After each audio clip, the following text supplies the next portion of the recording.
Okay, so I cooked this steak and I've had some butter and garlic mixed, the minced garlic mixed together, right? I put some Lowry salt on there, garlic powder and onion powder and black pepper and thyme. And I let it fry on both sides. And I set my oven to 500. I'm going to take this steak in this pan and I'm going to put it in the oven for 3 to 4 minutes. Then I'm going to take and do the same with this because I want it to be done in the cast iron pan. Because it comes out like you won't believe how good this comes out. I needed a bigger pan, but it's doing what it needs to do, so I ain't going to worry about it.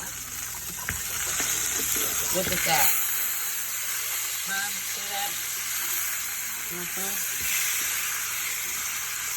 going to take and put this in the oven at the, let me get a pot holder. And I'm going to put this in the oven on 500 for maybe about 2 to 3 minutes maybe, okay? So let's see. Let's get it in here. Woo-hoo! Right? Let me turn this off. And we'll leave it in there for about 3 to maybe 2 to 3 minutes.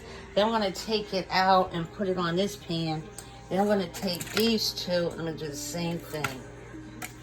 I'll put these two in here.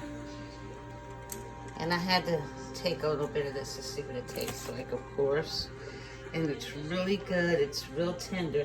We're coming out of that cast iron pan. Oh my God, it's so different. Whew. All right, let me put this on me for a minute here.